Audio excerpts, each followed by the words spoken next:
बाल कृष्ण भगवान की जय।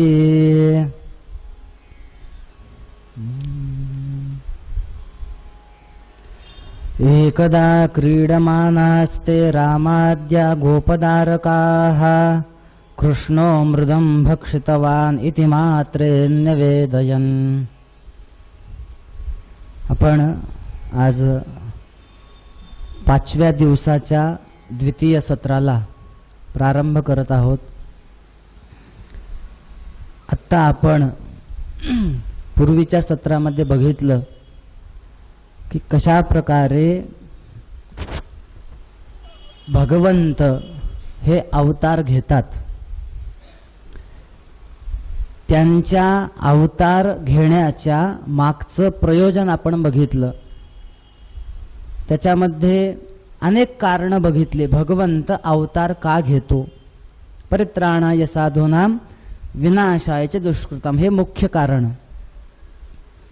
त्यानंतर भगवंतांनी आपल्या आईवडिलांना सांगितलं की मला तुम्ही गोकुळात न्या। तिथं ते गेले। तिथं कशा प्रकारे नंदोत्सव साजरा केला आणि काही दिवसानंतर पूतना तिथे आली। पूतनेचे अर्थ बघितले। ही पूतना कोण आहे, ती कशासाठी तिथे आली, ती नेमकी चतुर्दशीलाच का आली, इत्यादी आपण अर्थ बघितले। त्यानंतर शकटासुर आला। शकटासुर नेमका कोण आहे आणि 108 दिवस झाल्यानंतर तो का आला? भगवंतांचं नामकरण केलं। काय नाव ठेवलं? कृष्ण।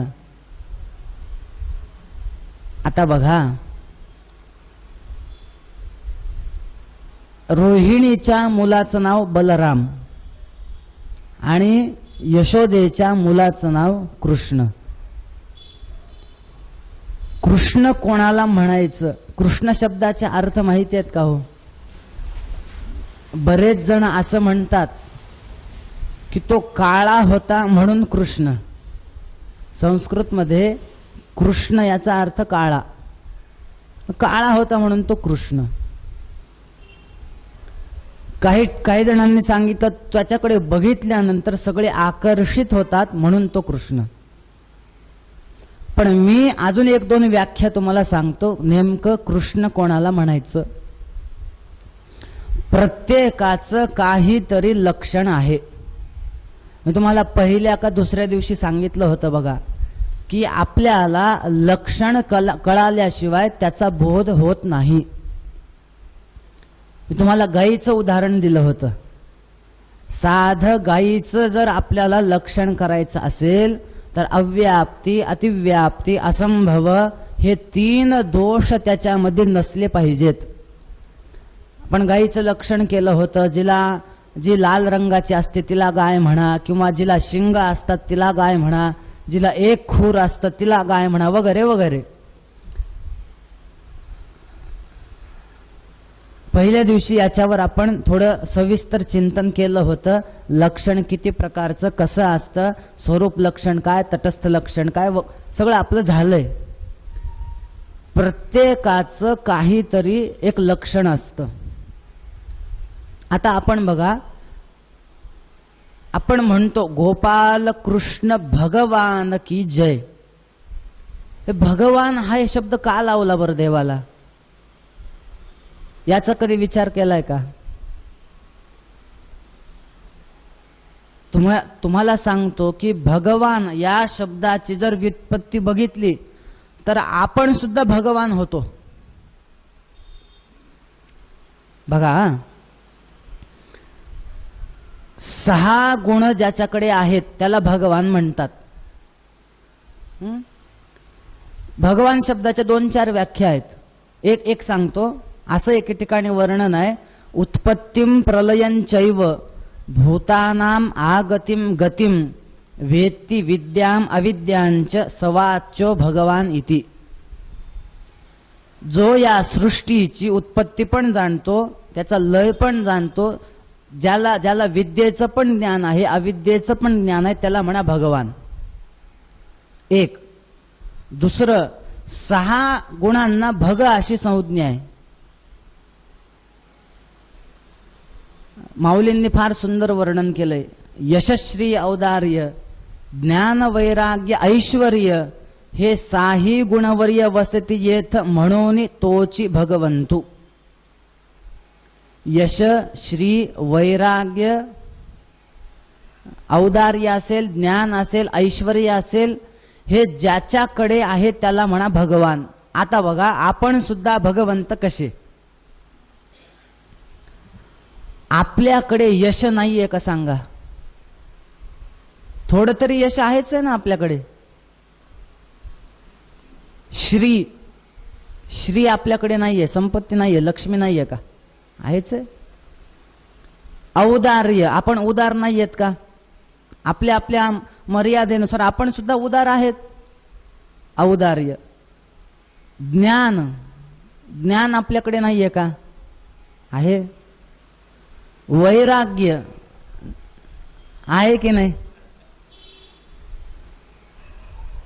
अहो 7:30 वाजताची आवडती मालिका सोडून इथं कथा ऐकायला येणं वैराग्यच आहे ना. एक एपिसोड जो सोडत नाही तो कथेसाठी सोडून येतो, मान्य आहे, काही का असणार, पण वैराग्य म्हणजे त्याग केला की नाही? आपल्याकडे वैराग्य आहे. बऱ्याच जणांना एकाच जागी 3 तास बसण्याचा, 4 तास बसण्याचा त्रास होतो, पण आपण ते सहन करतो की नाही? वैराग्य आहे. यश आहे, श्री आहे, ज्ञान आहे, वैराग्य आहे, ऐश्वर्य पण आहे आपल्याकडे. आहे छान, आपलं घर आहे, गाड्या आहेत, सगळं. काय कमी आहे आपल्याला? यश आहे, श्री आहे, औदार्य आहे, ज्ञान आहे, ऐश्वर्य आहे, सगळं आपल्याकडे आहे. मग आपण भगवंत? माऊलीने तर सांगितलं, हे 6 ज्याच्याकडे आहेत तो भगवंत. मग आपण पण भगवंत का? नाही. का? हे 6 गुणवर्य कसं आहे? आपल्या यशाला, आपल्या ज्ञानाला, आपल्या ऐश्वर्याला, आपल्या उदारतेला, आपल्या वैराग्याला काहीतरी मर्यादा आहे. वेदस्तुतीमध्ये भागवताच्या दशमस्कंधात भगवंताला एक विशेषण आहे, अपरिमेय भग. भगवंताकडे पण यश आहे, आपल्याकडे पण यश आहे, पण आपल्या यशाला काहीतरी मर्यादा आहे, आपल्या ज्ञानाला काहीतरी मर्यादा आहे, आपल्या कीर्तीला काहीतरी मर्यादा आहे. परंतु भगवंताचं तसं नाही. म्हणून हे 6 गुणवर्य वसती जेथ म्हणून तोच भगवंतू. प्रत्येकाचं लक्षण आहे. आता इथं किती सुंदर असं विठ्ठलाचा फोटो आहे. विठ्ठल कोणाला म्हणायचं? लक्षण काय विठ्ठलाचं? वित, ठ आणि ल. असं म्हणतात की वित म्हणजे ज्ञान, वित म्हणजे ज्ञान, ठ, ठ म्हणजे शून्य. वित म्हणजे ज्ञान, ठ म्हणजे शून्य. पुढे जो ल आहे ना, ल मध्ये लांती, ला नावाचा धातू आहे. लांती म्हणजे स्वीकारणे किंवा लाती. लांती त्याचं बहुवचन आहे. वित म्हणजे ज्ञान, ठ म्हणजे शून्य, ल म्हणजे स्वीकारणे. विठ्ठल शब्दाचा अर्थ काय झाला माहितीये? विदा ही वित शब्दाची तृतीय आहे. म्हणजे जो ज्ञानाने शून्य आहे अशांचा सुद्धा जो स्वीकार करतो त्याला म्हणायचं विठ्ठल.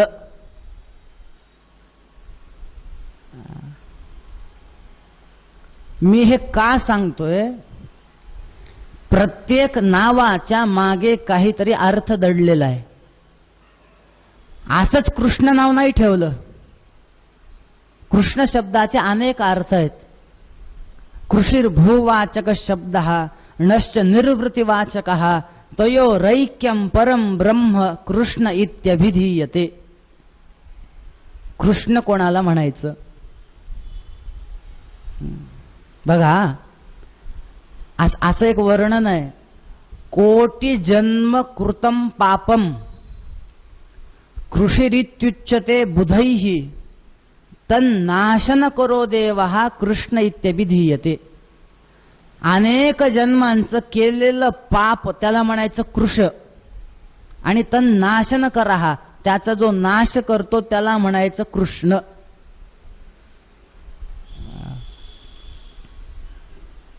ठीक आहे, तो काळा आहे वगैरे तो वरचा वरचा सामान्य अर्थ झाला, काळा आहे म्हणून कृष्ण. सगळ्या गोपिकांनी विचारलं यशोदेला, काय नाव ठेवलंय ग तुझ्या पोराचं? हिने सांगितलं कृष्ण. सगळ्या गोपिका शिव्याच द्यायला सुरुवात करतात. यशोदे तुला थोडं तरी डोकं आहे का ग? म्हणे काय झालं? कृष्ण कुठं नाव असतं? झालं काय? किती अवघड आहे म्हणे म्हणायला. त्याच्यानंतर ते आता क्रू का क्रू बघा बरं. क्रू म्हणजे काय झालं ते क ला आणि मग उकार, पण क्रू कसं झालं? क काढून मग ते क्रू का क्रू. त्याच्यानंतर श्न. आता ते त्याच्यामध्ये न नळाचं का न बाणाचं? बाणाचं. आमच्या भागात काय माहिती आहे, न नळाचं आणि न बाणाचंच. दोन्ही न आमचे सारखेच आहेत. न नळाचंच आहे, न बाणाचंच आहे. लातूर जिल्ह्यात थोडं न नचा फरक तेवढा. काही जणांना, तसे सगळेच नाहीत, नाहीतर लाईव्ह ऐकतायत. मला इथलं झालं की तिकडच जायचंय. त्याच्यानंतर आता श अर्ध, ते पण अर्ध.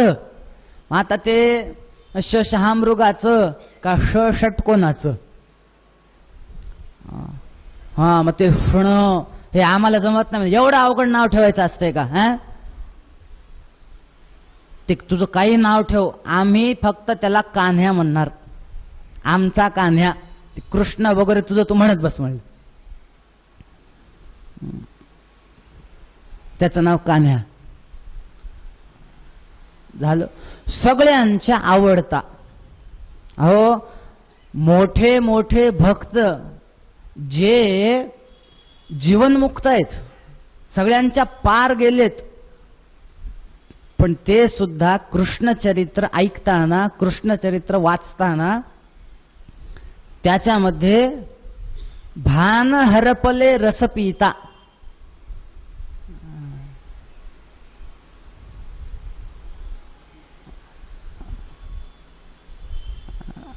भगवंतांच्या लीला एवढ्या सुंदर आहेत की कितीदाही ऐकलं तरी पण पुन्हा पुन्हा त्या ऐकावे वाटतात.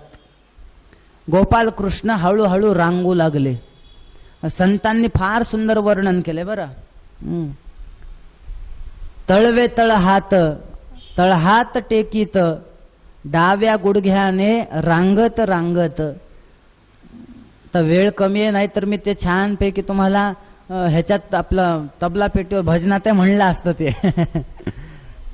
गवळण आहे, फार सुंदर गवळण आहेत कृष्णाच्या. तळवे तळहात, तळहात टेकीत. हळूहळू गोपाल कृष्ण रांगू लागले. रांगता रांगता आता हळूहळू चालू लागले, कारण कथेतले कृष्ण पटपट चालतात आता. त्यांना जास्त वेळ रांगवत बसायला जमत नाही. चालू लागले. मग मात्र इकडं तिकडं इकडं तिकडं फिरू लागले. हळूहळू हळू मित्र तयार केले. पेंद्या, सुदामा, बरेच मित्र एकमेकांना मग वेगवेगळे खेळ खेळायचे. कृष्णाने एके दिवशी विचारलं पोरांना, काय रे म्हणे पोरांनो, तुमच्या घरी गाई नाहीत? म्हणे आहेत. मग दही दूध तूप लोणी काही नाही? म्हणे आहे. तुम्ही खात नाहीत? म्हणे नाही. म्हणे का? म्हणे आमच्या आई जे आहेत ना सगळ्या, हे काय करतात म्हणे, आम्ही सगळेजण प्रत्येक जण आम्ही आईला मागतो, आई हे दे ते दे ते दे. आई म्हणते म्हणे आम्हाला नाही नाही हे जे आहे ना मथुरेला जाऊन विकायचं आहे, आम्हाला देतच नाही. मग तुम्ही काय खाता? नाही आम्हाला वरचं ते पाणी देतात म्हणले, ताक वगैरे लोण्याचं तिथलं. असं आहे. मागून बघितलं? म्हणे हो. मिळालं नाही? म्हणे नाही. बघा म्हणे तब्येत कशी आहे तुमची? काय सांगाव देवा, मिळतच नाही, आता काय करणार? बर, मागून मिळत नाही? म्हणे नाही. मग एक काम करूत. काय? चोऱ्या करूत. चोऱ्या? म्हणजे कृष्ण आपल्याला बरं वाटेल का? हे शोभेल का?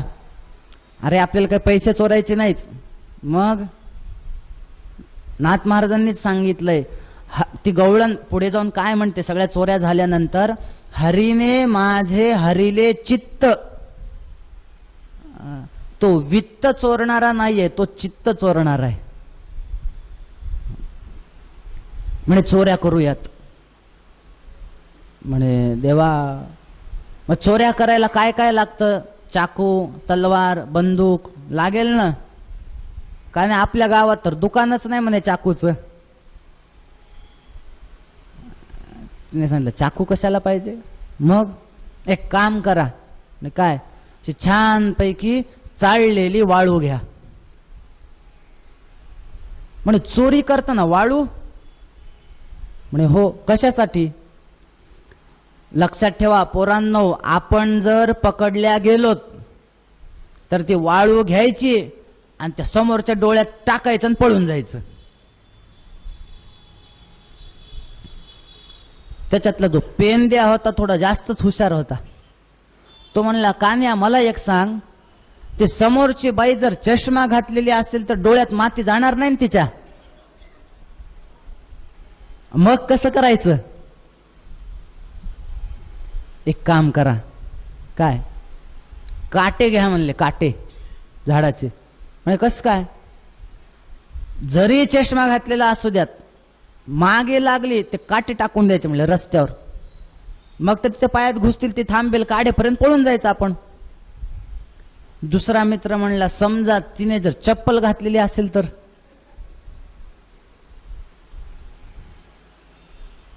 कृष्णाने सांगितलं, एक काम करा, मग तुम्ही गोट्या घ्या म्हणले. गोट्या. गोट्या कशासाठी? तिने चष्मा घालू द्या, तिने चप्पल घालू द्या, तरी माग लागली म्हणजे सगळ्या गोट्या टाकून द्यायच्या, त्या गोट्यावरून घसरून पडेल तोपर्यंत आपण पळून जायचं. चालतंय.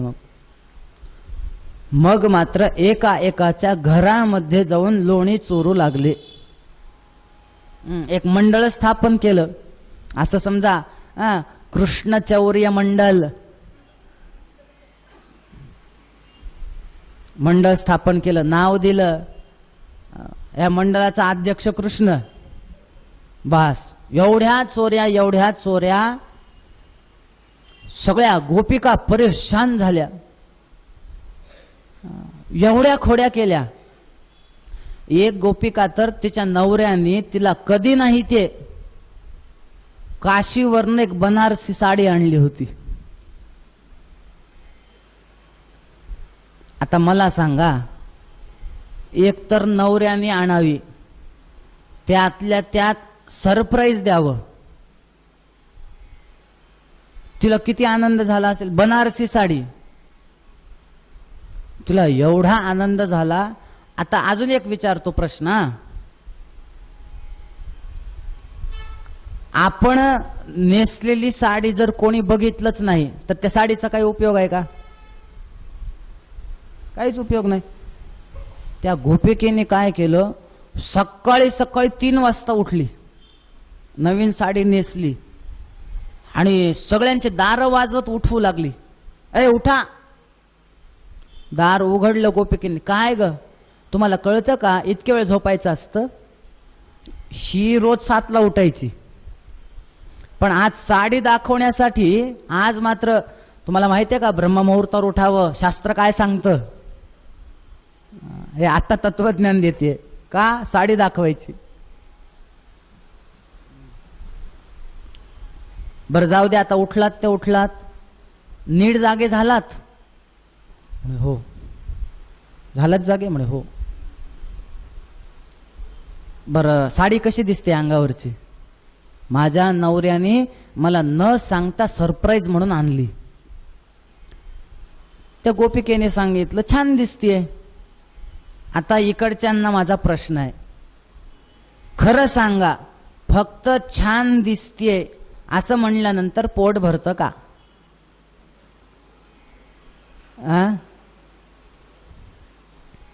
काय म्हणावं लागतं? खूप छान दिसते, खूप छान दिसते म्हणल्यावर भरतं पोट का अजून काही आहे? खूप लांब आहे.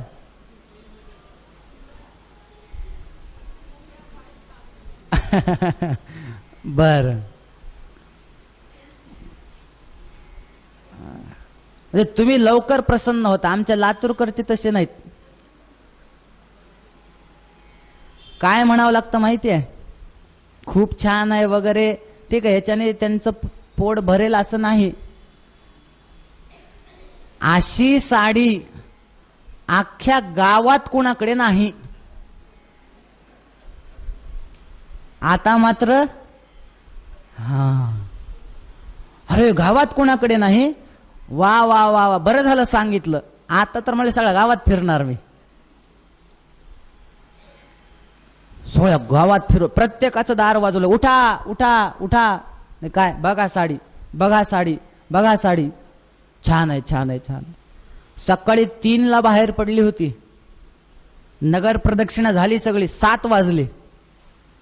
7 वाजता तिने विचार केला, झाले का सगळे त्या गोकुळातले,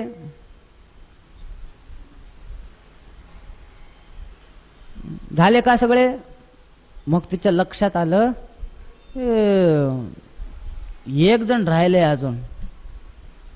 म्हणे कोण? यशोदेला दाखवायची राहिली साडी. चला तिच्या घरी जाऊ. यशोदेकडे गेले.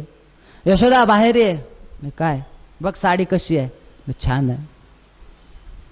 तिथं कोपऱ्यामध्ये कृष्ण असे थोडे तोंड पाडून बसले होते. यशोदेला विचारलं, काय ग यशोदा, हे कान्हे असं का बसलाय,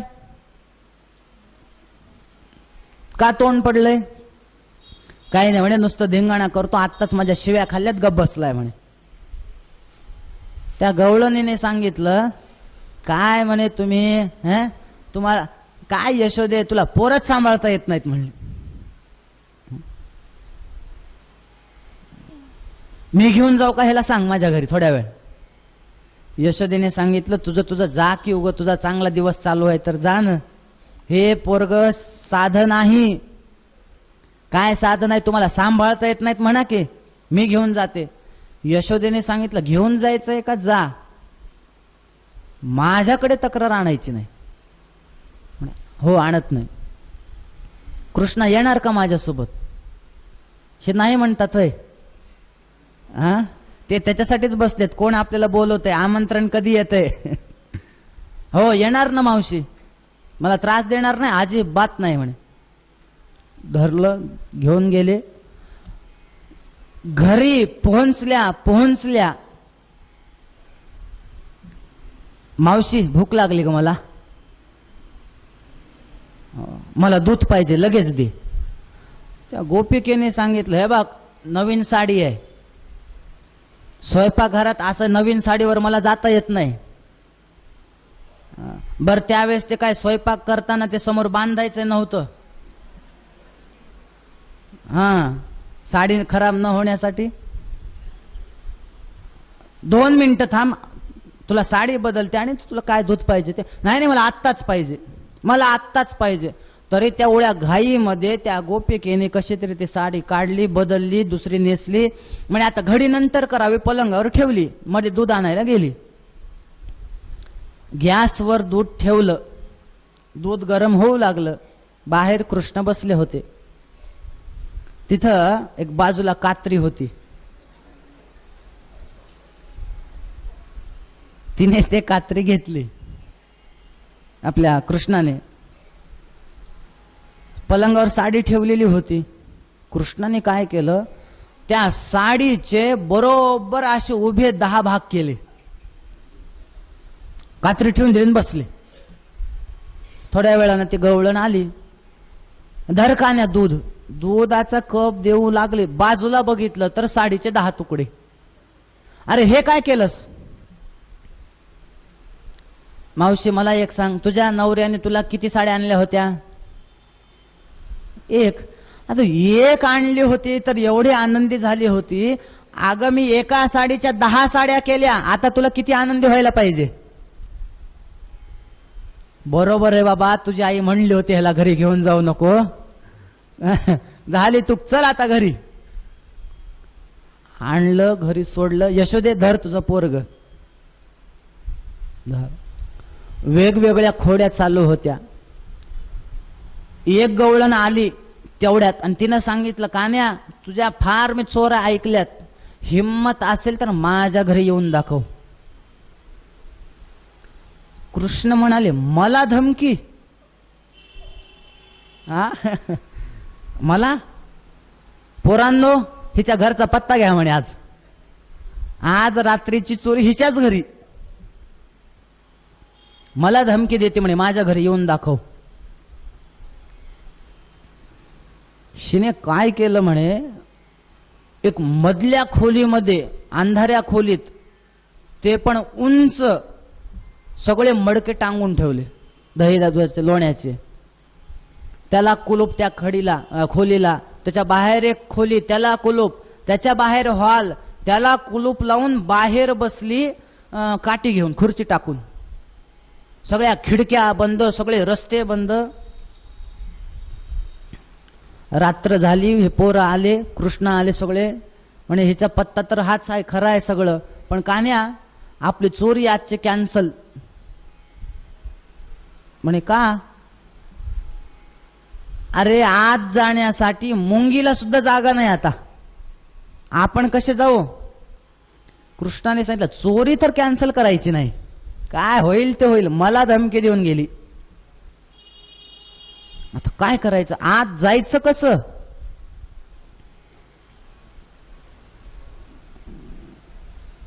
माझ्याकडे एक युक्ती आहे. म्हणे काय? सगळे बंद आहेत ना, मी एक आयडिया सांगतो, काय करा, मला एक मंत्र येतो म्हणले. तुम्ही सगळ्यांनी डोळे झाकायचे, तो मंत्र म्हणायचा.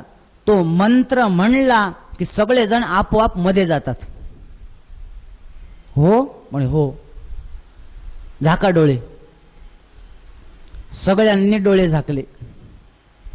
काय कृष्णाने मंत्र म्हणायचं तो म्हणला, सगळे आत गेले. मग एकावर एक चढून ते सगळं. कसं होतं, तिथं अंधार खूप असायचा, पण यशोदा कृष्णाच्या अंगावर एवढे अलंकार घालायचे की त्या अलंकाराच्या प्रकाशाने ते सगळं चमकायचं. किती अंधारात ठेवा.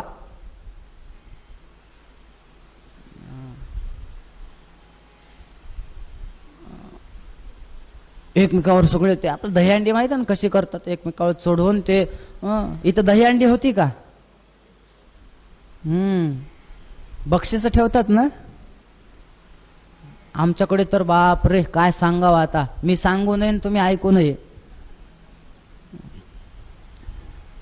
दहीहंड्याच्या नादामध्ये काय काय कार्यक्रम ठेवतात. गेलेवर सगळं खाल्लं, खाऊ लागले. ही गोपिका गवळण बाहेर बसलेली, ती कुडकुड कुडकुड खाताना आवाज येऊ लागला. ती तर म्हणाली, घरामध्ये तर मांजरं उंदरं नाहीत, घरामध्ये कोणीच नाही, एवढा आवाज कशाचा येतोय? बघितलं, आज जाऊन बघूयात. कुलूप काढलं, हे काढलं, ते सगळ्यात आत गेले. हे सगळे दिसले. सगळे पोरं घाबरले. कान्या चल बाहेर लवकर, चल, आली बघ बाई, आली बघ बाई, आता काही खरं नाही, आता काही खरं नाही, चल लवकर मंत्र म्हण, बाहेर जाऊत पटकन. कृष्णाने सांगितलं, मित्रांनो तुम्हाला खरं सांगू का, म्हणे काय? म्हणे मला मध्ये यायचा मंत्र माहिती आहे, बाहेर जायचा मंत्रच माहिती नाही. आता आली का पंचायत मग. म्हणे काने असं करू नको, बाहेर टाक लवकर. त्या बाईकडे एकदा बघ, कसली मजबूत आहे. तिची जर एखादी बुक्की बसली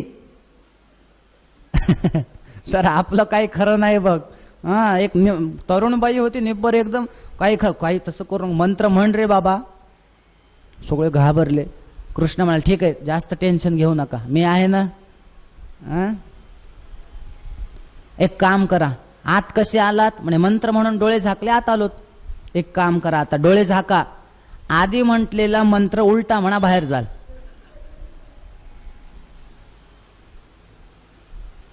त्यातला जो पेंद्या होता तो म्हणाला ह्याच काय चाललंय? डोळे झाक काय, आत जा. डोळे झाका काय, मंत्र म्हणा, बाहेर या. आपण एक काम करूत, अर्धे डोळे उघडे ठेवत हे करतय काय ते बघूत.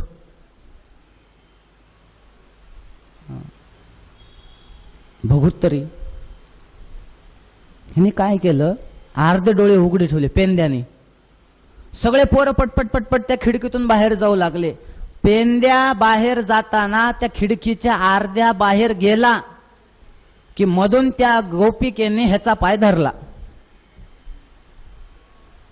बाहेरून पोरं ओढतायत हात, ये लवकर बाहेर, ये लवकर बाहेर. मधून ती गवळण पाय ओढते, बघू कसा बाहेर जातोस.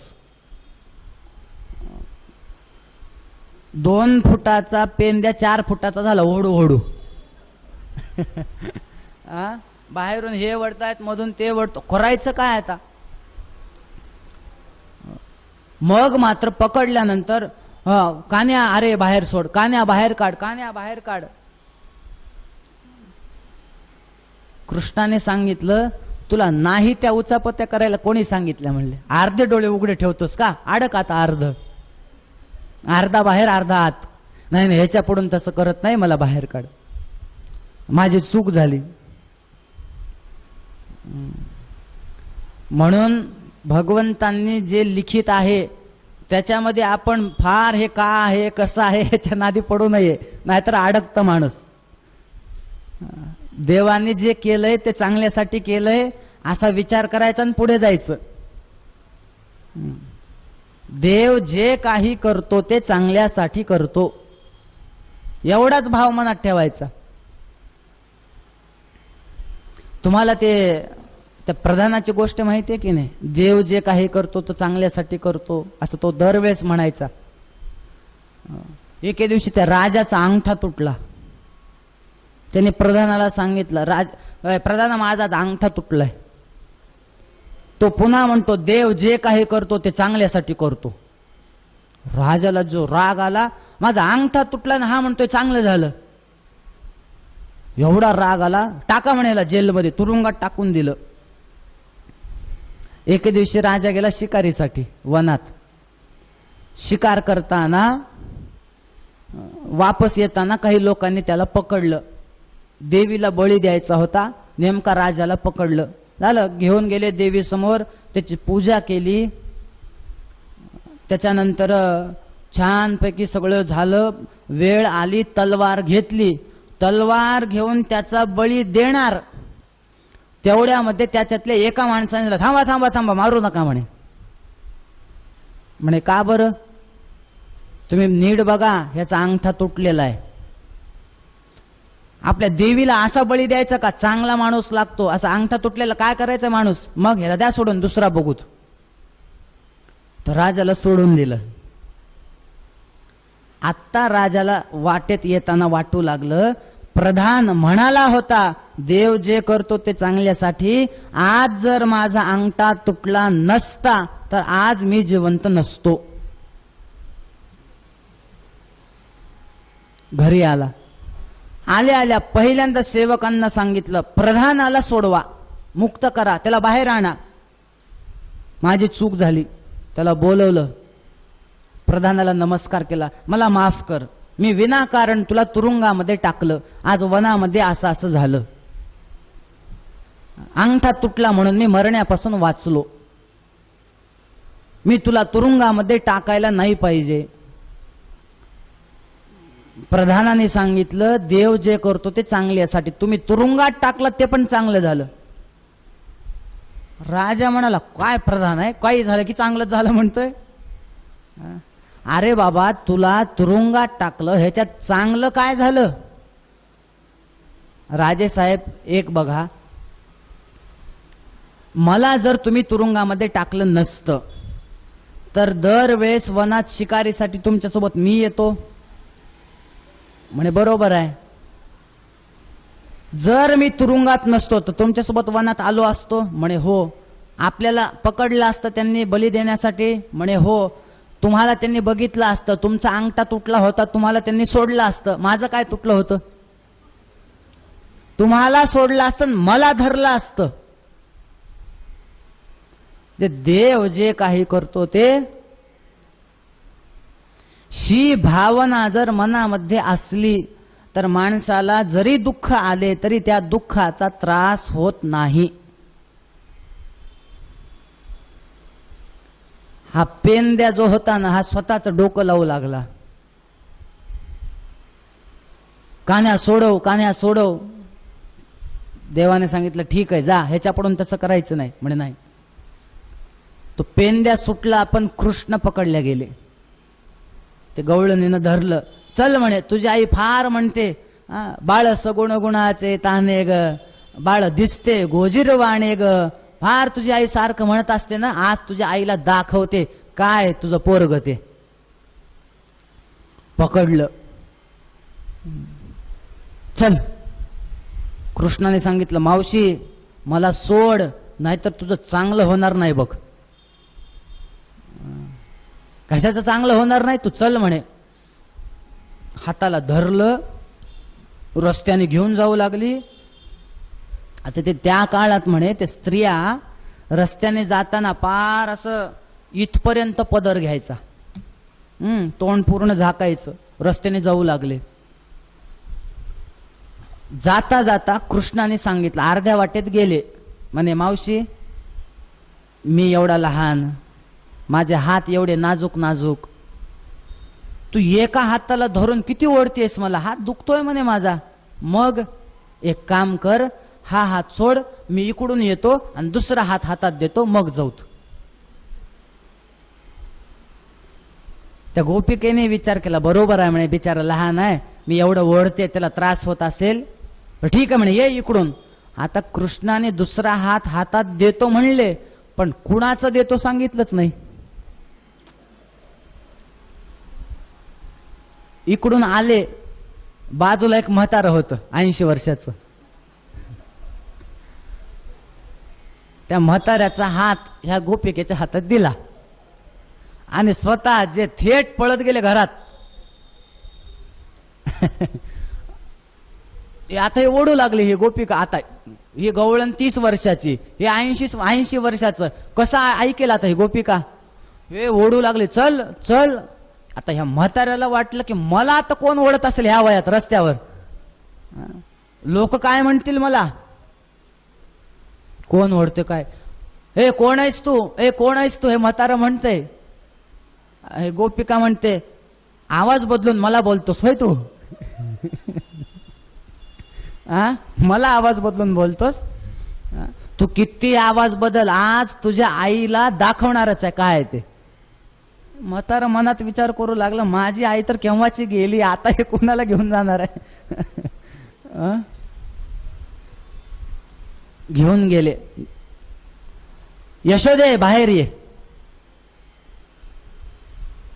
यशोदा बाहेर आली. काय ने बघित, बघ तुझ्या पोराला पकडून आणले. यशोदेने बघितलं. यशोदेने सांगितलं अगं असे घरचे भांडणं रस्त्यावर आणू नयेत. घरचे भांडणं, तुझ्या पोराला पकडले, कसले घरचे भांडणं. अगं होत असतात भांडणं, लगे काय असे रस्त्यावर आणायचे असतात. तुझ्या पोराला पकडले बघ. यशोदा म्हणली माझं पोरग 1 तास झालं मध्ये झोपलंय. झोपलंय, बोलव बरं. कृष्णा म्हणून आवाज दिला. देव सुद्धा असे डोळे चोळत बाहेर आले जसं काय खरंच 2 घंट्यापासून झोपलेत.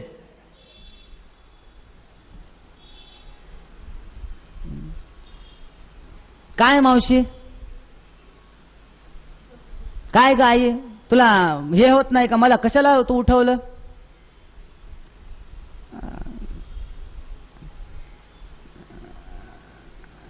ज्या वेळेस त्या गोपिकेने गवळणीने समोर कृष्णाला बघितलं, समोर कृष्ण आहे तर बाजूला कोण आहे, मग तिने पदर वर केला, बाजूला बघितलं, बघितल्यावर नेमका हिचाच सासरा निघाला.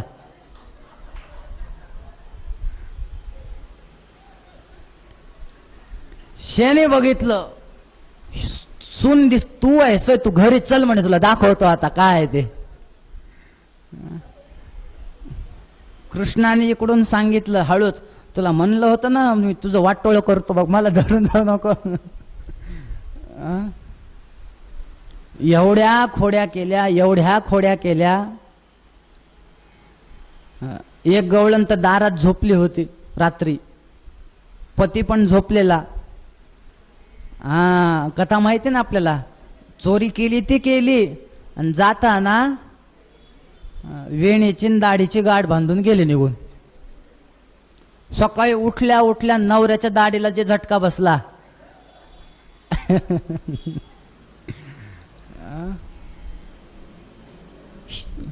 शिने विचारलं नवऱ्याने बायकोला, आहे काय करतेस म्हणे, तुम्ही काय करता, माझ्या वेणीला किती जोरात झटका बसला म्हणे. बघितलं, त्यांच्या लक्षात आलं गाठ बांधलेली आहे. गाठ सोडण्याचा प्रयत्न केला. आता मला सांगा, त्रिभुवनाच्या नायकाने ज्याची गाठ बांधली ते असे सामान्याला सुटेल होय? काय करावं काय करावं, सुटायला तयार नाही. मग त्यांच्या लक्षात आलं ही कृष्णाचीच खोडी आहे, आता त्याच्याकडेच जाऊ बाबा सोड म्हणून.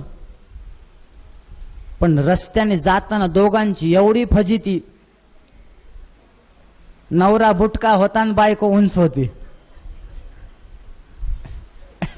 आता डोळ्यासमोर तुम्हीच आणा ते कसे चालत असतील.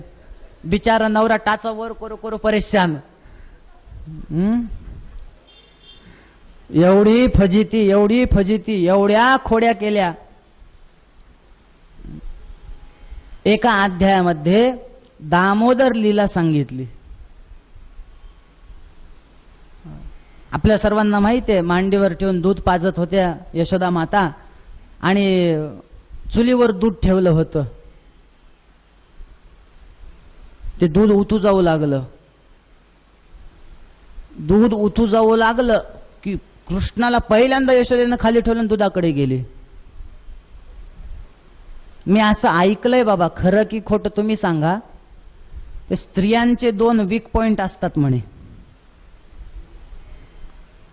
एक जावाई आणि दुसरं दुधावरची साय. अजिबात वाया हे करू देत नाहीत.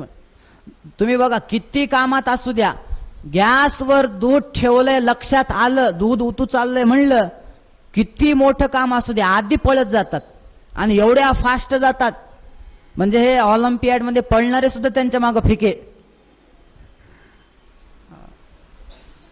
कृष्णाला राग आला, मला सोडते त्या सामान्य दुधाकडे जातील. वस्तुतः डोंगरे महाराजांनी भागवत रहस्यामध्ये ते दूध वर वर का येऊ लागलं फार गोड चिंतन केलंय. ते दूध म्हणू लागलं म्हणे, वर येऊन कृष्णाला सांगू लागलं, अरे कान्ह्या, ते काय दूध पितोयस, आमच्याकडे पण बघ एकदा. त्या सगळ्या गायी म्हणजे ऋषी होत्या, त्या ऋषींचं दूध होतं, तुम्ही आमच्याकडे बघा. एकाने तर सांगितलं ते दूध वर का येऊ लागलं म्हणे. त्या दुधाने सांगितलं, कान्या, आमच्या दुधाचा जर तू वापर करत नसशील ना म्हणे, आम्ही त्या चुलीमध्ये उडी टाकतो, आता आत्महत्या करतो, जगायचंच नाही आम्हाला, तू आम्हाला पित नाहीस ना, जा. यशोदा धावत धावत गेल्या. कृष्णाला राग आला. आपल्याला कथा माहिती आहे, त्याने मग रागात ते मडके फोडले, दही दूध लोणी घेतलं, एका उखळावर चढले, त्याच्यावरून खिडकीतून वानरांना खाऊ घालू लागले. यशोदेने बघितलं, मडके फोडलेत, राग आला. आता ह्याला पकडायचं, हे पळू लागले. बराच वेळ प्रयत्न केला परंतु पकडल्या गेले नाहीत. मला सांगा बरं, एक साधं चिंतन करा. भगवंताच्या मागे ज्या वेळेस यशोदा धावते त्यावेळेस यशोदेकडे भगवंताचं तोंड होतं की पाठ? पाठ होती. मला सांगा, ज्याच्याकडे भगवंतांनी पाठ केलीये त्याला देव मिळेल का?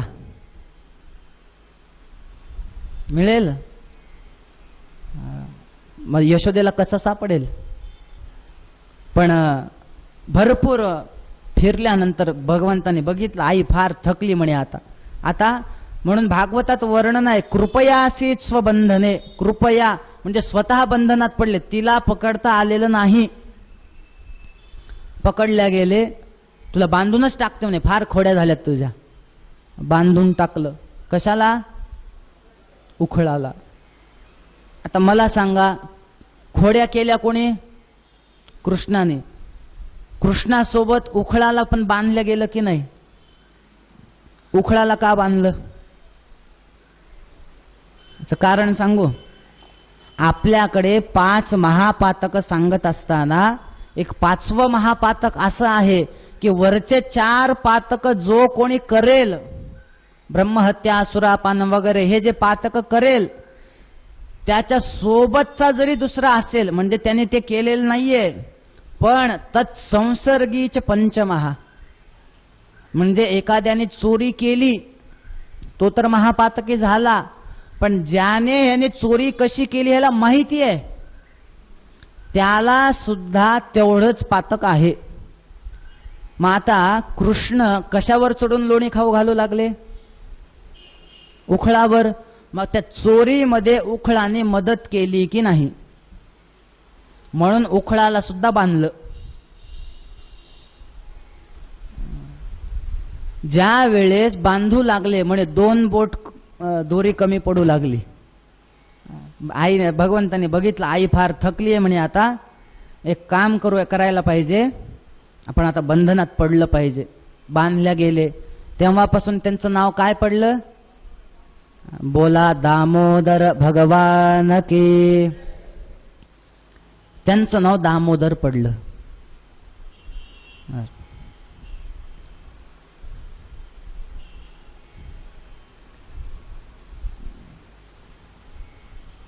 आपल्याला माहिती आहे ते उखळ घेऊन भगवंत 2 वृक्षांच्या मधून गेले आणि त्या यमलार्जुनांचा उद्धार केला.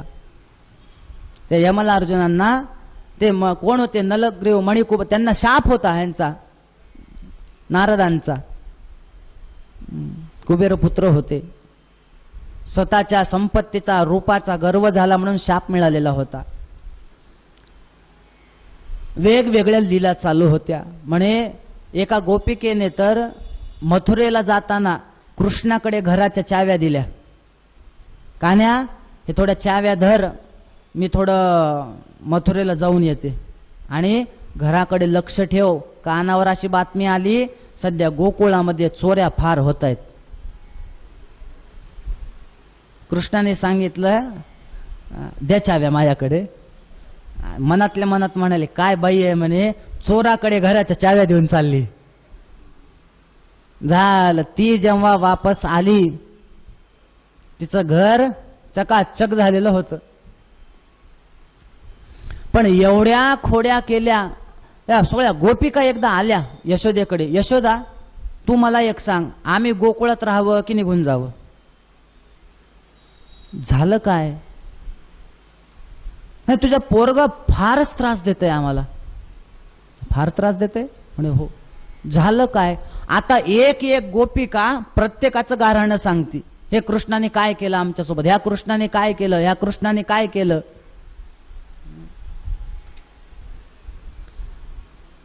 एका गवळीने तर सांगितलं, मी तुझ्या पोराला एकदा चोर म्हणाले तर हा मला काय म्हणतो माहितीये का? मला चोर म्हणतेस का? तू चोर. एवढंच कशाला, तुझे घरचेच सगळे चोर, आम्हालाच म्हणतो म्हणला.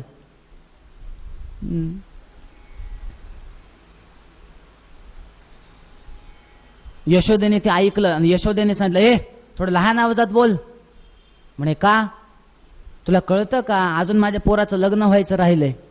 असं मोठ्या मोठ्यानं खोड्या सांगितली, माझा पोरग चोर आहे असं म्हणालीस, मग पुढे जाऊन कोणी पोरगी द्यायचं नाही म्हणलं माझ्या पोराला. लहान आवाजात बोल. कशाचं लहान आवाजात, तुझ्या पोराला कळत नाही का मग. एक गवळणे तर सांगितलं, म्हणे हा चोरी करतो ते करतो, जाता जाता माझा एक मुलगा आहे म्हणे 3-4 वर्षाचा पाळण्यात, त्याला ठेवलेला झोपलेला असतो, जाता जाता त्याला जोरात चिमटी घेऊन जातो म्हणे. आणि नुसतं चिमटी घेत नाही, त्याला जाता जाता त्याच्या कानात सांगतो म्हणे, एकतर एवढी चोरी करतो आणि जाताना सांगतो तुझी आई फारच कंजूस आहे म्हणतो म्हणे. काय सांगावं तुला.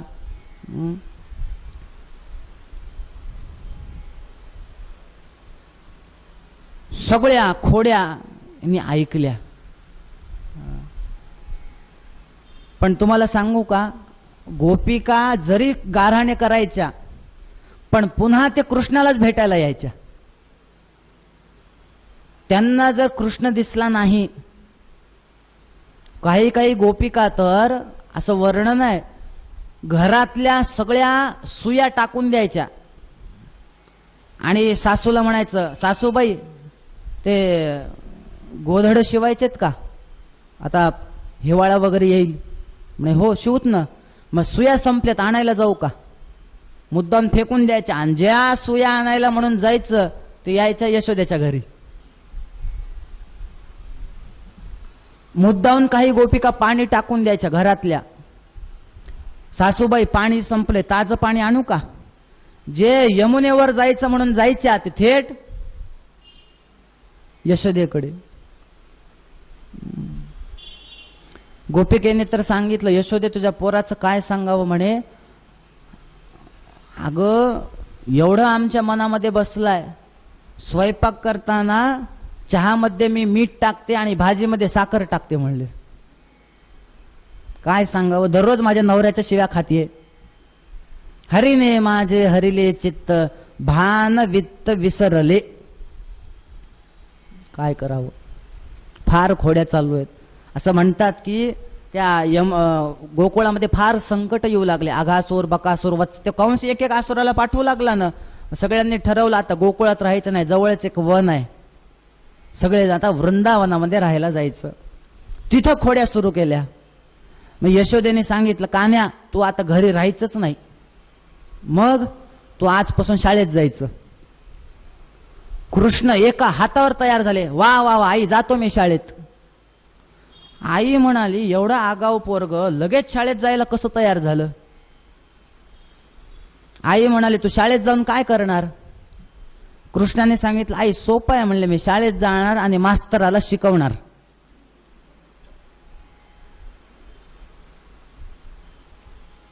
म्हणे तो त्या ह्याचा नाहीयेस, तशी शाळा तुला आता वेगळी शाळा. म्हणजे कुठली शाळा. तू एक काम करायचं, छोट्या छोट्या गायी घ्यायच्या, वासर घ्यायचे, थेट वनात जायचं, दिवसभर गायी चारायचं आणि वापस यायचं. छोटी छोटी गैया, छोटो छोटो ग्वाल, बीच म मेरो मदन गोपाल. म्हणजे जायचं वनात, काही हरकत नाही. भगवंत सकाळी जायचे आणि गेल्यानंतर मग मात्र मोठ्या आनंदाने वनामध्ये खेळ खेळायचे. कोणते खेळ. ते आता एक गेम निघालाय म्हणे की त्या गेमची शेवटची स्टेप असते की काहीतरी 3ऱ्या मजल्यावरून उडी मार. माहिती आहे का कोणाला तो खेळ. नाव माहिती आहे का त्याचं. नाव नाही माहिती. बरोबर आहे, आपण कोणी खेळलोच नाहीत ना ते. माझ्या एक जवळच्या माझ्या यजमानांचा मुलगा गेला त्याच्यात, मुंबईचा आहे. 3ऱ्या मजल्यावरून उडी मारली त्याने त्या गेमच्या नादात. छोटासा मुलगा होता. मैदानी खेळ राहिलेले नाहीत.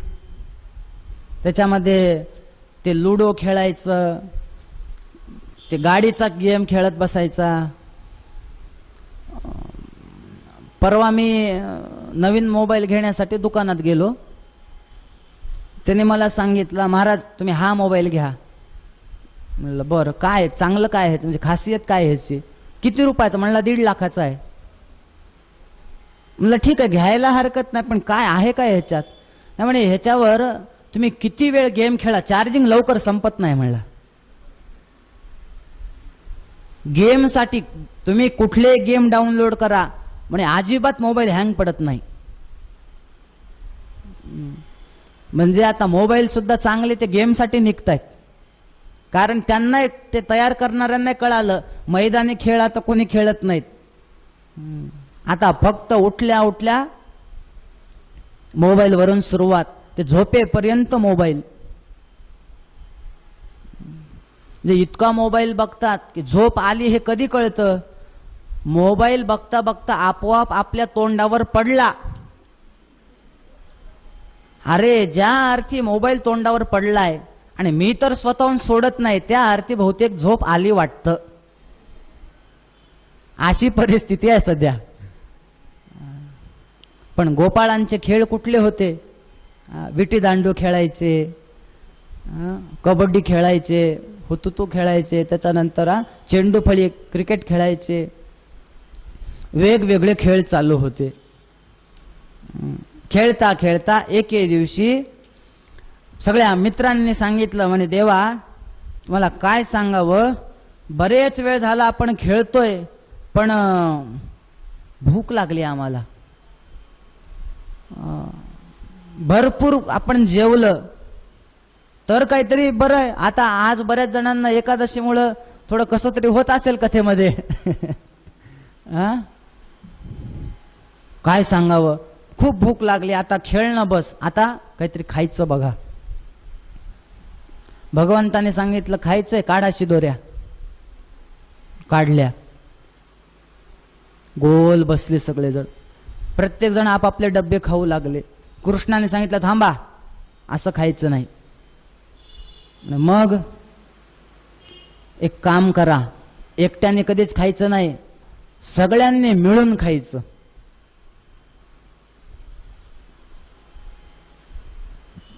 काय झालं, कोणाच्या डब्यामध्ये दही भाजी पोळी भात वरण छान छान असायचं.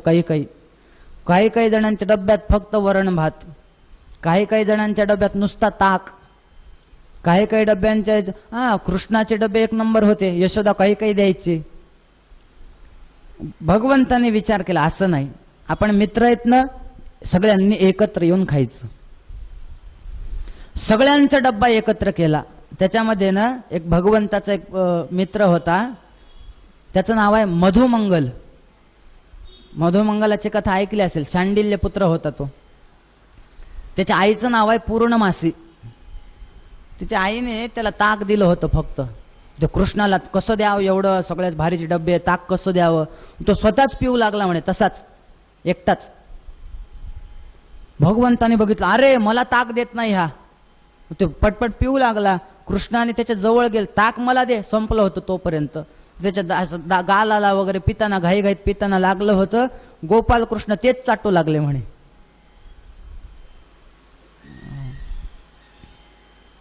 त्यांच्या लीला होत्या सगळ्या. एकत्र केला डब्बा आणि मग संतांनी वर्णन केलंय, भागवतात व्यासांनी वर्णन केलंय, भगवंत सगळ्यांना असं कमलाकार बसवून आपल्या हाताने स्वतः तो काल्याचा प्रसाद वाटू लागले. बिभ्रद वेणुम जठरपटयो शृंगवेत्रेच कक्षे वामे पाणो मसुर्ण कवलम तत्फलान्यंगुलीषु तिष्ठन्मध्ये स्वपरिसृदो हासयन नर्मभिस्वैः स्वर्गे लोके मिषति बुभुजे यज्ञभुक बालकेलिहि. भगवंतांनी काल्याची लीला केली. पण ब्रह्मदेव वरून बघू लागले, खरंच देव आहे का कोण आहे हा पोरगा, काय दुसऱ्याच्या तोंडाला लागलेला ताक हा पितोय. मला तरी वाटतंय हा देव नाहीच आहे. ब्रह्मदेवाने परीक्षा घ्यायचं ठरवलं. काय केलं, हे जेव्हा खाऊ लागले इकडे डबे, ह्यांच्या गायी गेल्या होत्या चरण्यासाठी, फिरण्यासाठी, खाण्यासाठी, ब्रह्मदेवाने सगळ्या गायी ब्रह्मलोकात घेऊन गेले. बराच वेळ गेला, गायी दिसत नाहीत. सगळ्या मित्रांनी सांगितलं, कान्या गायी दिसत नाहीयेत रे. देवांनी सांगितलं तुम्ही जेवा, मी बघून येतो. यांचे जेवण चालू. गेले इकडं, देव गायी हुडकण्यासाठी गेले, हे ब्रह्मदेव इकडं आले आणि सगळ्या पोरांना वर घेऊन गेले. देवाची फजिती करूत. कशी फजिती? आता कसे जातील घरी? गायी नाहीत, पोरं नाहीत, मग घरचे काय म्हणतील? भगवंताचं लक्षात आलं, म्हणजे हे या सगळ्या ब्रह्मदेवाचे हे आहे ना, थांबा त्याला धडा शिकवूत. असं म्हणतात. 1 वर्ष गेला. भगवंतानी प्रत्येकाचं रूप धारण केलेलं होतं. जेवढ्या गायी होत्या, जेवढ्या काठ्या होत्या, जेवढे गोपाळ होते, जेवढे गोपाळांचे वस्त्र होते, जेवढे धोत्र होते, जेवढे उपरणे होते, सगळं भगवंत झाले. 1 वर्ष तसं राह, कोणाला ओळखू आलं नाही, आमचे पोरं नाहीयेत घरी. वर्ष गेला. आपलं वर्ष ब्रह्मदेवाचं किती वेळ गेला होता माहिती आहे? 1 दिवस नाही, 1 त्रुटी. ब्रह्मदेवाचा तेवढा किती काळ गेला? 1 त्रुटी. 1 त्रुटी म्हणजे किती माहिती आहे? 1 त्रुटी म्हणजे कमळ घ्यायचं, कमळाचं एखादं पाकळी घ्यायची, एक सुई घ्यायची धारधार, ते कमळाच्या पाकळीमध्ये सुई अशी हे करायची, त्याच्यात खुपसायची, टोचायचं त्याला. आता मला सांगा, ती सुई आत जाण्यासाठी जेवढा वेळ लागतो ना, त्याला म्हणायचं 1 त्रुटी. ब्रह्मदेवाचा फक्त तेवढा काळ झाला होता. ब्रह्मदेव म्हणाले, खालचं तर वर्ष झाले ना, मग खालची शोध मोहीम कुठपर्यंत आली बघूत, म्हणून हे खाली आले बघण्यासाठी. देवाने इकडं काय केलं, यांना आता दाखवत म्हणे. हे ब्रह्मदेवाचा वेश घेऊन वर आले आणि त्या द्वारपाल जे होते त्यांना सांगितलं, ऐका म्हणे, काय? सध्या नकली ब्रह्मदेव फिरत आहेत. हो का? मग पण आम्ही कसं ओळखायचं हो त्यांना, नकली की खरे? एक काम करा, जर असे कोणी ब्रह्मदेव दिसले मला सोडून, तुम्ही काय करायचं, त्यांना आधी विचारायचं, तुम्ही खरे ब्रह्मदेव की खोटे? त्यांनी जर सांगितलं मी खरा ब्रह्मदेव आहे, त्यांना ठोकून काढा म्हणले, ते खोटे असणार. बर बर बर. इकडं ब्रह्मदेव खाली जाऊन बघतो, अरे इथं गोपाळ गाई सगळे दिसत आहेत, वर वर नाही येत का बघावं. ते बघण्यासाठी वर आले. वर आल्याला द्वारपालांनी अडवलं, थांबा म्हणे, काय तुम्ही खरे ब्रह्मदेव की खोटे? ब्रह्मदेव म्हणाला, हे काय ना आता नवीनच काढलात म्हणे, खरे न खोटे. अरे ब्रह्मदेव एकच आहे, खरे खोटे कुठून काढले तुम्ही? नाही नाही तसं नाही, खरं सांगा तुम्ही. ते काही सांगू नका, 1 2, तुम्ही खरे की खोटे? त्यांनी सांग, अरे मी खरा ब्रह्मदेव आहे. खरा ब्रह्मदेव आहे हे शब्द ऐकले तर द्वारपालाने सांगितलं, अरे हे खरा म्हणतो, ठोका म्हणले ह्याला. ब्रह्मदेवाला एवढं मारून काढलं, लाल भडक ब्रह्मदेव. मग त्यांचं लक्षात आलं, बाबा हे सगळं आपण देवाची फजिती करायला निघालोत, आपली अशी फजिती झाली. मग त्यांच्या लक्षात आलं आपण चूक केली आहे, आणि मग ते स्वतः खाली भगवंताकडे आले आणि भगवंताची स्तुती केली. तीच भागवतामध्ये दशमस्कंदामध्ये 14व्या अध्यायामध्ये ब्रह्मस्तुती म्हणून प्रसिद्ध आहे. तुम्हाला सांगतो, ब्रह्मदेवाने केलेली स्तुती जर सगळी बघायची म्हणली तर अजून 7 दिवस. काय स्तुती केली आहे? नौमीड्यते भ्रवपुषे तडिदंबराय गुंजावतंस परिपिच्छल सन्मुखाय वन्यस्रजे कवलवेत्र विषाण वेणु लक्ष्मश्रिये मृदुपदे पशुपांगजाय. नवमी देवा, मी आधी तुम्हाला नमस्कार करतो, माझी चूक झाली. पण कसं आहे म्हणे आम्ही चुका करत असतो, आम्हाला तुम्ही माफ करा, सोडून द्या. म्हणे बरं, ह्याच्या पुढून आम्ही परीक्षा घेणार नाहीत. म्हणे बरं. एका अध्यायामध्ये काल्याचा प्रसंग झाल्यानंतर खेळताना भगवंताने मुद्दामून चेंडू पाण्यात मारला, पाण्यामध्ये आणण्यासाठी गेले आणि तिथं कालिया नाग होता, त्या कालिया बरोबर युद्ध केलं आणि काय केलं, त्याला तिथून हाकलून दिलं. कालिया हे क्रोधाचं प्रतीक आहे. फार राग यायचा म्हणे कालियाला. कालियाचा उद्धार केला, तिथून त्याला हाकलून दिलं. त्याच्यानंतर वनामध्ये असंच फिरताना वेगवेगळे खेळ चालू होते. एके दिवशी असंच भूक लागली. म्हणे देवा भूक लागली, म्हणे काढा ना शिदोऱ्या. म्हणे सगळे डबे संपलेत. आता एक काम करा, आजूबाजूला बघा काही आहे का, भेटते का बघा. ते एका झाडावर चढला एक गोपाळ आणि आजूबाजूला बघितलं. लांब एके ठिकाणी तिथून धूर येताना त्याला दिसला. मला वाटते तो गोपाळ सुद्धा नैयायिक होता. यत्र यत्र धूमः तत्र तत्र वह्निः, जिथे जिथे धूर तिथे तिथे अग्नी. पण हा गोपाळ त्याच्या पुढचा होता. यत्र यत्र वह्निः तत्र तत्र नरः.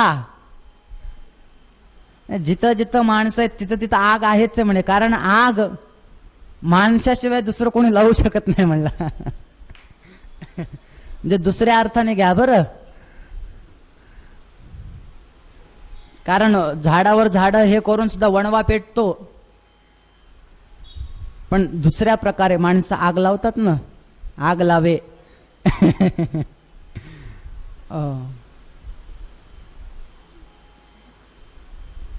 झालं. त्यांनी बघितलं देवा लांब काहीतरी दिसतंय, जाऊन बघा. तिथं गेले. मोठा यज्ञ चालू होता. त्या ऋषींना सांगितलं, म्हणे इथं जवळ देव आलेत, त्यांना भूक लागली, खायला द्या. ते ऋषी म्हणाले कशाचं खायला द्या रे, आमचा एकच वेदो नारायण, आमचा एकच यज्ञ पुरुष, अजिबात कोणाला देणार नाहीत. देणार नाहीत म्हणजे द्या, तसं करू नका, फार भूक लागली. जाता की नाही म्हणले, बघा म्हणे यज्ञामध्ये आमच्या ह्याच्या पळ्याच आहेत म्हणले, लाकडाच्या यज्ञाच्या. थेट गेले ते देवाकडे. देवा मरता मरता वाचलोत म्हणे. म्हणे काय झालं, काय सांगावं तुम्हाला, असं असं असं आम्ही मागण्यासाठी गेलोत आणि आम्हाला तिथं जाऊ दिलं, भेटलं नाही काही. कुणाला मागितलात. म्हणे आम्ही त्या ऋषींना मागितलं. इथंच चुकलात म्हणे तुम्ही. म्हणे काय चूक झाली. साधं आहे पोरांनो, मला एक सांगा, तुम्हाला घरी भूक लागल्यानंतर तुम्ही दाढीवाल्याला मागता की वेणीवाल्याला. लहान पोरं कुणाला मागतात, वेणीवाल्याला. मग तुम्ही दाढीवाल्याकडे कशाला गेलात. एक काम करा, त्याच्या माग स्वयंपाक चालू आहे तिथं जा, त्यांच्या पत्नी आहेत त्यांना जाऊन मागा. देवा पाठवू नका, ह्यांच्याकडे साध्या पळ्या होत्या, त्यांच्याकडे पोळ्या लाटायची लाटणं असतील, कशाला मारता, जाऊ द्या ना, एक दिवस उपाशी मसलं तर काय होतंय. नाही नाही तुम्ही जा, ते माझ्या भक्त आहेत, देतील तुम्हाला. तिथं गेले. म्हणे असं असं इथं जवळ देव थांबलेत, भूक लागली, देता का. देता का, देव आहेत. अरे तुम्ही व्हा पुढं, आम्ही स्वतः घेऊन येतो. सगळा स्वयंपाक घेऊन निघाल्या. एका ब्राह्मणाला कळाला म्हणे यज्ञ करणाऱ्या, सगळ्या गेल्या तरी चालतील, तुला मात्र जाऊ देणार नाही. एका बायको, त्याच्या बायकोला बांधून टाकलं त्यांनी, जाऊ देणार नाही. ती बायको म्हणाली तुम्ही मला शरीराने अडवाल, मनाने अडवू शकणार का सांगा. तिने तिथं आपला प्राणाचा त्याग केला आणि या सगळ्या गोपिकांच्या आधी तिथं जाऊन पोहोचली.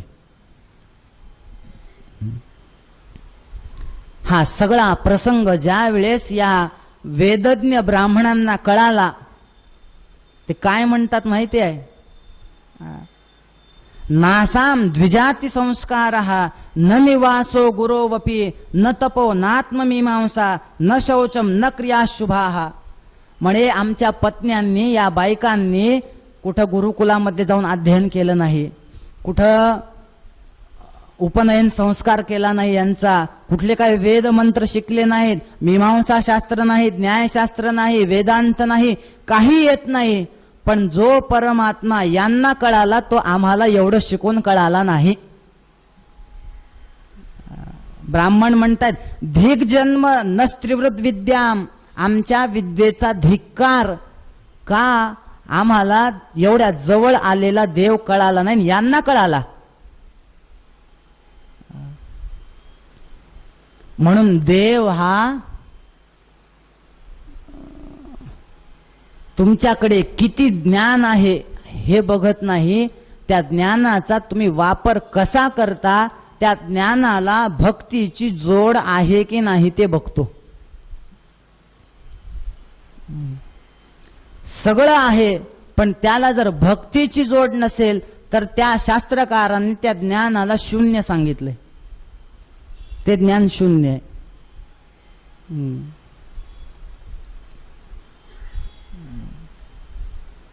बघा तुम्ही असं समजा, एखादी स्त्री आहे, पती सोबत साडी घेण्यासाठी गेली. कुठे? दुकानात. आता मी तर असं ऐकलं इंदोरच्या तर फार भारी साड्या असतात म्हणे. समजा पती पत्नी त्या दुकानात गेले, तुम्ही खरं सांगावं, पहिली साडी बघितल्यावर पसंत पडते का? नाही ना. नवऱ्याने सांगितलं बघ साडी पसंत आहे का, हिने सांगितलं नाही, सगळ्या साड्या बघितल्या, म्हणे नाही घ्यायची. दुसऱ्या दुकानात गेली, इथं घ्यायचं का, म्हणे नाही. आवडल्या नाहीत, म्हणे नाही. तिसऱ्या, म्हणे काय झालं आता, म्हणे काय सांगा, या साडीचा रंगच चांगला नाही. रंग चांगला नाही, दुसऱ्या दुकानात चला. तिथं गेली, ही घ्यायची का, म्हणे हिचा रंग चांगला आहे म्हणे, पण हिचा पदर चांगला नाही. असं आहे. चौथ्या दुकानात हे घ्यायचं का, म्हणे ही पण नको, म्हणे काय झालं, रंग चांगला नाही का, म्हणे आहे. पदर, म्हणे आहे. मग, म्हणे हिचं कापड चांगलं नाही. असं आहे का? बर. एवढे दुकानं फिरले, एवढे दुकानं फिरले. नवऱ्याने सांगितलं इंदोर मधलं आता हे शेवटचं दुकान आहे, घ्यायचं आहे का घे, नाहीतर राहू दे. तिनं सगळ्या साड्या बघितल्या आणि पुन्हा सांगितलं ही पण नको. म्हणे आता काय झालं, ह्या साडीचा रंग चांगला नाही, म्हणे आहे. या साडीचा कापड चांगला नाही, म्हणे आहे. या साडीचा पदर चांगला नाही, म्हणे आहे. मग सगळं चांगलं तर का घेत नाही, म्हणे या साडीचं सगळं चांगलं आहे पण या साडीचा काठ चांगला नाही म्हणले. आता बघा, ज्याप्रमाणे ती स्त्री सगळी साडी चांगली असून सुद्धा काठ चांगला नसेल तर ती जसं साडीचा स्वीकार करत नाही, तसं शास्त्रकारांनी सांगितलं ज्ञान आहे, योग आहे, तप आहे, ध्यान आहे, सगळं आहे, पण त्याला जर भक्ती रूपी काठ नसेल तर त्याला काडीची किंमत नाही. म्हणून आपल्याकडे ज्ञानोत्तर भक्तीला जास्त महत्व आहे. मान्य आहे तुमच्याकडे ज्ञान आहे, पण त्या ज्ञानाला भक्तीची जोड पाहिजे. आपल्याकडे असं वर्णन आहे, भक्त्यर्थं कल्पितं द्वैतम अद्वैतादपि सुंदरम. भक्तीसाठी कल्पना केलेलं द्वैत हे अद्वैतापेक्षा सुंदर आहे. जी मजा अद्वैतात नाही ती मजा भक्तीत आहे. म्हणून तर हे सगळे गेलेले पुन्हा कृष्णाकडे वापस आले.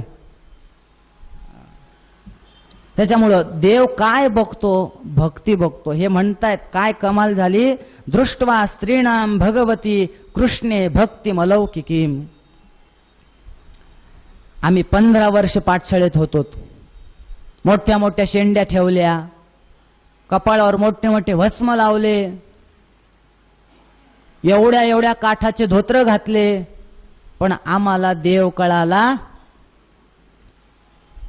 आणि ह्या बायकांनी काय केलंय? काही केलं नाही, फक्त म्हणे दररोज स्वयंपाक करायचे, भांडे घासायचे, धुणं धुवायचे, ह्यांना देव कळाला.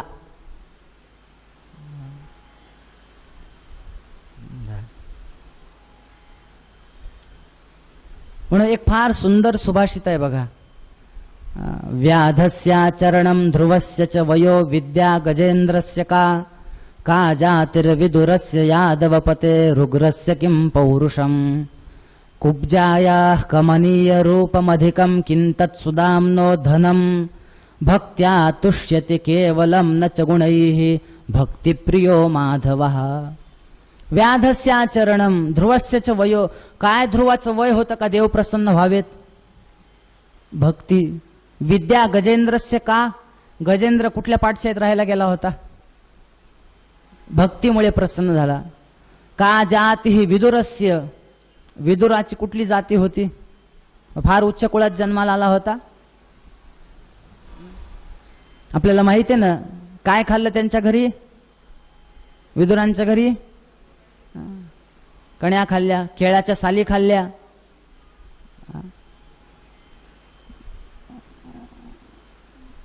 सुदाम्याकडे किती धन होतं? मुठभर पोहे. परवा दिवशी आपल्याला शेवटच्या दिवशी कथा येणार आहे सुदाम्याची. मुठभर पोहे. भक्त्या तुष्यती. तुकाराम महाराजांनी असं सांगितले, उच्च नीच नाही नेणे भगवंत तिष्ठे भक्तिभाव देखून या. देव म्हणतो तुम्ही कुठल्या जातीतले आहेत मी बघत नाही. ते डॉक्टर असतात बघा. एका राजाला मलेरिया झाला. मलेरिया झाल्यानंतर डॉक्टरांना बोलवलं, तपासायला या. डॉक्टर आले. ते डॉक्टरांची हे असते बघा, एक पद्धत असते. डोळे काढा म्हणतात, जीभ काढा म्हणतात, हात बघतात, सगळं बघतात आणि पुन्हा सगळ्यात शेवटी विचारतात काय होते. म्हणजे डॉक्टरांना नावं ठेवत नाही बरं. हे कसं आहे त्यांनी करावं पण, कारण आता आम्ही कथा कीर्तन प्रवचन सुरू करतो, एकदम सुरू करतो का? नाही. आधी तबला स्वरात आहे का? कीर्तनाला उभा टाकला वीणा स्वरात आहे का? त्याच्यानंतर माईक नीट आहे का? सगळं बघतो ना. बघावं डॉक्टरांनी, म्हणजे बघू नये असं नाही. तर ते विचारते. एकदा काय झालं, ते असंच विनोद म्हणून सांगतात की एक डॉक्टर म्हणे, ते एक माणूस आला. डॉक्टर साहेब, त्याने बघण्याच्या बोलण्याच्या आधीच काढा कपडे तुम्हाला तपासतो म्हणला. त्या माणसाने जावं थोडं 2 मिनिट थांबा, ऐका तरी. नाही नाही तुम्ही कपडे काढा मी तपासतो तुम्हाला. डॉक्टर साहेब 2 मिनिट थांबा. नाही नाही तुम्ही कपडे काढा तुम्हाला तपास. त्याने कपडे काढले, तपासलं, सगळं. काय होतंय म्हणलं. म्हणलं काहीच नाही. काय मग कशासाठी आलात? डॉक्टर साहेब तेव्हापासून तेच सांगू लागले, म्हणले पोरीच्या लग्नाची पत्रिका द्यायला आलतो. विनोद म्हणून आहे बरं हे. पण डॉक्टरांचं ते कार्य आहे, त्यांनी ते तसं सगळं तपासावं. पण मी पुढे जाऊन सांगतो, ज्यांना असं वाटत असेल डॉक्टरांनी काय होतंय काय नाही असं न विचारता तपासावं, त्याला एक पत्ता देऊन जातो. आता जाता जाता देऊ का? ज्याला असं वाटत असेल डॉक्टरांनी मला न विचारता तपासावं, त्यांनी सरळ जनावराच्या डॉक्टरकडे जावं. ते म्हशीला विचारतात का काय झाले म्हशी तुला? पद्धत आहे ते प्रत्येकाची. मी तुम्हाला काय, माझ्याच घरचे 3 डॉक्टर आहेत.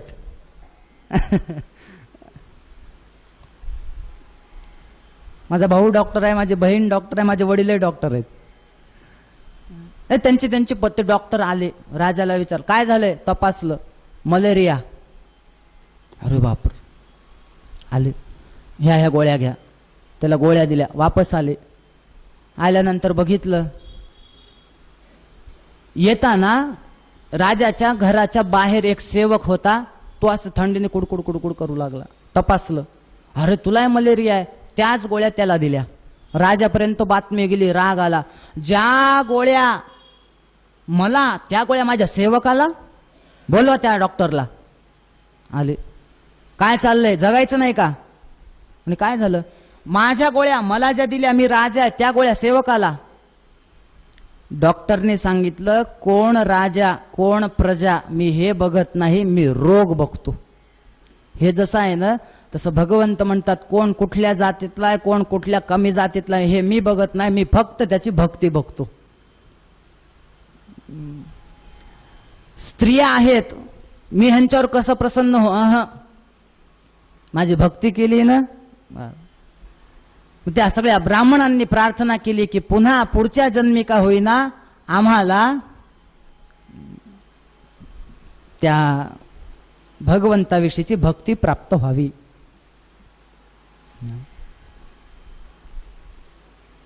आनंदाने भगवंत त्या ह्याच्यामध्ये राहू लागले. राहत असताना वेगवेगळ्या खोड्या केल्या. गोपाल शुकाचार्यांना परीक्षित राजाने विचारलं, आचार्य कृपा करा, मला एक सांगा, भगवंतांनी गोवर्धन पर्वत कसा धारण केला? भगवंतांनी कशा प्रकारे रासलीला केली? उद्या आपल्याला रास पंचाध्यायी बघायचे. रासलीलेचे 5 अध्याय आहेत. भगवंतांनी कशा प्रकारे रासलीला केली? भगवंतांनी कशा प्रकारे कंसाला मारला? अजून कंस मेला नाही, परवा दिवशी कथा समाप्ती आहे. आणि कंस कसा मेला? बरं मला सांगा हो, देवाने लग्न केले की नाही? म्हणे केले. हो का?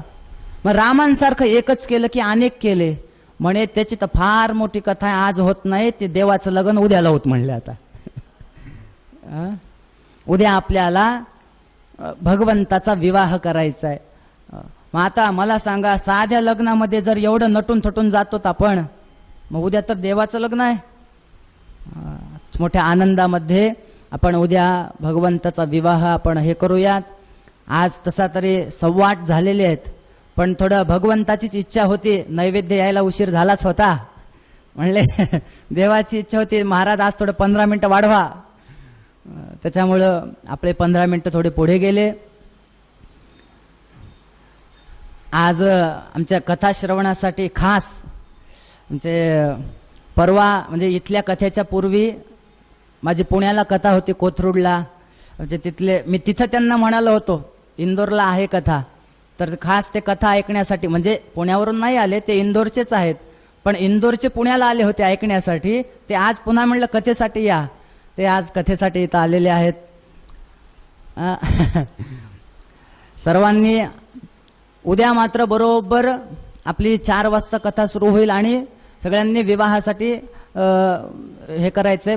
परत एकदा सांगतो की परवा आपली कथा जी आहे ती सकाळी 10 ते 1 आहे आणि त्याच्यानंतर महाप्रसाद आहे. त्यामुळे ती वेळ एक लक्षात ठेवा. तुम्ही जर रोजच्या सारखं 4 वाजता आलात परवा सगळं सामसूम दिसेल तुम्हाला. झालेली सेवा भगवंताच्या चरणी समर्पित करूयात. बरोबर उद्या 4 वाजता भेटूयात. गोपाल कृष्ण भगवान की जय. आपलं